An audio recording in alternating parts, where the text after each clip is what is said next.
अगर आपको पीएफ का एडवांस निकालना है, एम्प्लॉयर शेयर, तो कैसे आप एम्प्लॉयर शेयर निकालते हैं, क्या-क्या चीज़ें आपको ध्यान रखनी होती हैं, क्या ऑप्शंस होते हैं आपके पास एम्प्लॉयर शेयर निकालने के, इस वीडियो में हम जानेंगे। नमस्कार दोस्तों, मेरा नाम है सागर, मैं हूं एक पीएफ कंसल्टेंट और ये पीएफ का बेस्ट चैनल है। अगर आप इस चैनल को सपोर्ट करते हैं, सब्सक्राइब करते हैं, तो आपके पास मौका होता है गिव अवे में पार्टिसिपेट करने का, जहां आपको ये मोबाइल स्टैंड भी मिल सकता है। बस आपको करना ये है, सब्सक्राइब करके कमेंट में अपना नाम लिख देना है। पहले आप वीडियो को समझ लीजिए। यहाँ पे प्रॉब्लम ये है कि बहुत बार मेंबर अपना एम्प्लॉय शेयर पूरा निकाल लेता है, उसके बाद उसे एम्प्लॉयर शेयर निकालने की इच्छा होती है। तो आप समझिएगा, मैं आपको पहले थोड़ा सा बेसिक समझा देता हूँ, फिर मैं आपको प्रैक्टिकली समझाऊंगा। देखो, पीएफ के अंदर जो नियम है, पीएफ का नियम ये कहता है कि भाई किसी भी आदमी को विड्रॉल करने के लिए तभी देंगे जब उसको बहुत ज्यादा इमरजेंसी या बहुत ज्यादा जरूरत होगी। तो पीएफ ऑफिस नहीं चाहता है कि आप अंधाधुंध अपना सारा पीएफ खर्च कर लें। पीएफ ऑफिस चाहता है कि आपका जब बहुत अर्जेंसी हो, आपकी जॉब छूट जाए, आप बीमार हो जाएं, आपका ऐसा कोई अर्जेंट वर्क हो, तो ही आप अपना पीएफ निकालें। तो इसके अंदर हमारे पास दो हिस्से होते हैं। एक हिस्सा होता है आपका अपना, दूसरा हिस्सा होता है कंपनी का। कंपनी के हिस्से में भी दो हिस्से होते हैं, एक होता है पीएफ और दूसरा हिस्सा होता है पेंशन के अंदर। तो यहाँ पे जो पेंशन का हिस्सा है, वो तो आप नौकरी करते हुए निकाल ही नहीं सकते, उसको तो आप बिल्कुल छू नहीं सकते हैं, चाहे आपकी 10 साल की सर्विस हो जाए, 15 साल की सर्विस हो जाए, पेंशन को तो आप नौकरी के दौरान नहीं निकाल सकते हैं। बात आती है एम्प्लॉय शेयर और एम्प्लॉयर शेयर की। आप फॉर्म 31 भर के एम्प्लॉय शेयर निकाल लेते हैं, एम्प्लॉयर शेयर आपको निकालने की इच्छा होती है। तो एम्प्लॉयर शेयर के ऊपर में पीएफ ऑफिस नहीं चाहता है कि आप एम्प्लॉयर शेयर को छुएं। पीएफ ऑफिस ने अपने नियमों के अंदर बहुत स्ट्रिक्शन की हुई है, जहां पे वो कहता है अगर आपको पीएफ निकालना है तो हम आपको एम्प्लॉय शेयर तो निकालने के लिए देंगे, लेकिन एम्प्लॉयर शेयर निकालने के कुछ ही कंडीशन है जहां हम एम्प्लॉयर शेयर आपको निकालने के लिए दे सकते हैं। पहले ऐसा होता था कि कोविड वाले ऑप्शन से हम एम्प्लॉयर शेयर निकाल सकते थे, लेकिन आज के टाइम पे सिर्फ और सिर्फ एक ही ऑप्शन बचा है जहां हम एम्प्लॉयर शेयर निकाल सकते हैं, वो है construction of house. Construction of house के अंदर ही हम अपना एम्प्लॉयर शेयर निकाल सकते हैं। मैं आपको जो कह रहा हूं वो प्रैक्टिकली प्रूव करके दिखाऊंगा। आप सबसे पहले ये समझ लीजिए कि आपको कैसे अप्लाई करना होता है। यहाँ पे आप क्या करेंगे, आप ऑनलाइन सर्विस में जाके क्लेम करते हैं, वेरीफाई करते हैं। वेरीफाई करने पे अकाउंट नंबर यहाँ गलत बता रहा है, हम वापस से करेंगे। यहाँ पे आप यहाँ लॉग इन करने के बाद आपको मैं समझा रहा हूँ कि आपको क्या क्या चीजें देखनी होती हैं। वेरीफाई करने के बाद आई एग्री किया आपने, आई एग्री करने के बाद आप यहाँ पे फॉर्म 31 सिलेक्ट करेंगे। यहाँ पे मेरे पास 1910 से इसलिए आ रहा है क्योंकि मैं यहाँ पे कंप्लीट सेटलमेंट कर चुका हूँ, लेकिन कंप्लीट सेटलमेंट के बाद भी फॉर्म्स तो आपको खुल के दिखाएंगे ही। यहाँ आप अगर देखेंगे तो आपको जो ऑप्शंस रेड में नजर आ रहे हैं, वो ऑप्शन तो आप किसी हाल में सिलेक्ट ही नहीं कर सकते। मतलब है कि उन ऑप्शंस के अंदर आप एडवांस निकालने के लिए एलिजिबल नहीं है।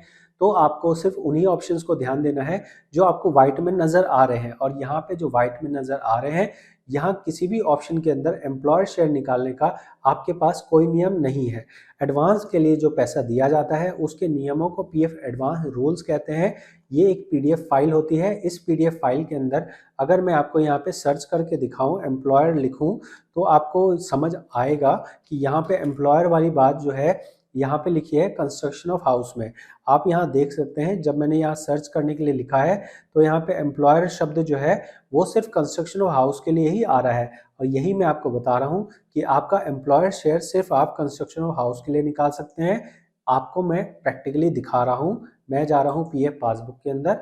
मैं यहाँ पे पीएफ पासबुक में आपको दिखा रहा हूँ एक अकाउंट जिसके अंदर हमने एम्प्लॉय शेयर निकाला है। एम्प्लॉय शेयर हम जब निकाल रहे हैं तो जैसे ही यहाँ पे अमाउंट जमा होता है, हम यहाँ पे फॉर्म 31 भरते हैं। फॉर्म 31 भर के हम अपना एम्प्लॉय शेयर निकाल लेते हैं। और यहाँ जो आपको ऑप्शन नजर आ रहा है 68B1C, ये ऑप्शन है कंस्ट्रक्शन का। कंस्ट्रक्शन का ये ऑप्शन है। जब हमने कंस्ट्रक्शन का ऑप्शन अप्लाई किया तब हमारा कितना अमाउंट निकला, देखिए एम्प्लॉय शेयर पूरा निकल गया और उसके बाद जो भी एम्प्लॉयर शेयर बचा हुआ था वो भी मेरा कंप्लीट आ गया। तो एम्प्लॉयर शेयर निकालने का आप देख लीजिए कि हमारे पास जब हमने कंस्ट्रक्शन का अप्लाई किया था तो ही हमें एम्प्लॉयर शेयर मिला था। और कंस्ट्रक्शन का आप लाइफ टाइम में सिर्फ एक बार इस्तेमाल कर सकते हैं। अगर आपकी सर्विस 5 साल से ज़्यादा हो गई हो तो ही आप एम्प्लॉयर शेयर को छू सकते हैं, निकाल सकते हैं। इसके साथ में ही आपको मैं अगर इस पासबुक के पीछे लेके चलूं तो आपको यहाँ नज़र आएगा कि मैंने यहाँ पे कोविड वाले ऑप्शन को सिलेक्ट करके एम्प्लॉयर शेयर निकाला हुआ है। तो यहाँ सेशन हमारा एक्सपायर हो गया, कोई बात नहीं, हम यहाँ पे वापस से लॉगिन करेंगे। जो चीज़ें आपको यहाँ दिखाई जा रही हैं ये एक प्रैक्टिकल जानकारी है, प्रैक्टिकल नॉलेज है। तो आपको यहाँ जो भी है लाइव दिखाया जा रहा है। यहाँ हम पासबुक के अंदर जा रहे हैं। पासबुक के अंदर हमें आपको ये दिखाना है कि हम एम्प्लॉयर शेयर कैसे-कैसे हम निकाल रहे हैं। तो एम्प्लॉयर शेयर के अंदर अगर आप विड्रॉल में जाएँगे तो देखिए यहाँ पे एम्प्लॉयर शेयर निकालने वाली जो एंट्रियाँ हैं वो इस तरह से नज़र आ रही हैं 68J, 68J, 68J। तो आपको यहाँ पे 4 एंट्रियाँ नज़र आ रही हैं और चारों एंट्री में अगर आप देखेंगे तो आप सिर्फ एम्प्लॉय शेयर निकाल रहे हैं। आपका एम्प्लॉयर शेयर आप नहीं छू सकते हैं। एम्प्लॉयर शेयर छूने वाली बात जो मैंने आपको दिखाई कि कंस्ट्रक्शन ऑफ हाउस के अंदर निकाला जा सकता है। इसके साथ में ही कोविड में निकाला जा सकता था, जो कि अब पॉसिबल नहीं है। अब आप सिर्फ एम्प्लॉयर शेयर जो है कंस्ट्रक्शन ऑफ हाउस में ही निकाल सकते हैं। जैसा आप यहाँ देख रहे हैं 68L3, यहाँ पे हम आप देखेंगे तो एम्प्लॉय शेयर हमने निकाला है और साथ में ही एम्प्लॉयर शेयर भी हमने निकाला है। तो अब एम्प्लॉयर शेयर निकालने के लिए आपके पास सिर्फ एक ही ऑप्शन बचता है, जो है कंस्ट्रक्शन ऑफ हाउस। अगर आपकी सर्विस 5 साल से ज़्यादा हो गई है तो ही आप उस ऑप्शन को सिलेक्ट कर सकते हैं। और वो ऑप्शन जब आप सिलेक्ट करेंगे तो कुछ बातों का ध्यान रखिएगा। पहली चीज़ ये है कि आपका जो पुरानी आईडी है वो ट्रांसफ़र हो जानी चाहिए। पुरानी आईडी को ट्रांसफ़र करके यहाँ ले आना, वो पैसे यहाँ ट्रांसफ़र हो जाए, सब्जेक्ट टू वेरिफिकेशन हट जाए, उसके बाद ही आपको कंस्ट्रक्शन ऑफ हाउस अप्लाई करना है। कंस्ट्रक्शन ऑफ हाउस सिर्फ लाइफ में एक ही बार इस्तेमाल कर सकते हैं, तो आप ऐसा मत करना। 10-20 हज़ार रुपये के लिए कंस्ट्रक्शन का फॉर्म मत भरना।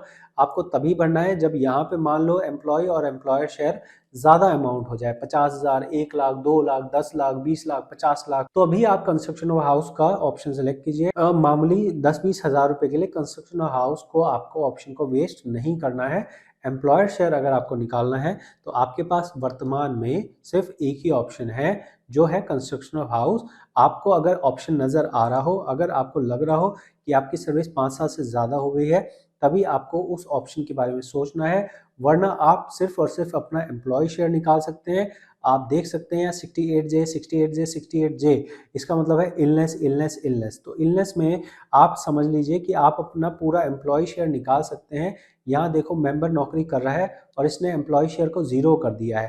तो आप भी ज़ीरो करना चाहें कर सकते हैं। बाकी आपको ये जानकारी कैसी लगी है, कितना आपको समझ आया है, ज़रूर बताएं। साथ में ही सपोर्ट करने के लिए सब्सक्राइब कीजिए चैनल को। इसके अलावा कोई भी जानकारी हो आप प्लेलिस्ट में जाके देख सकते हैं।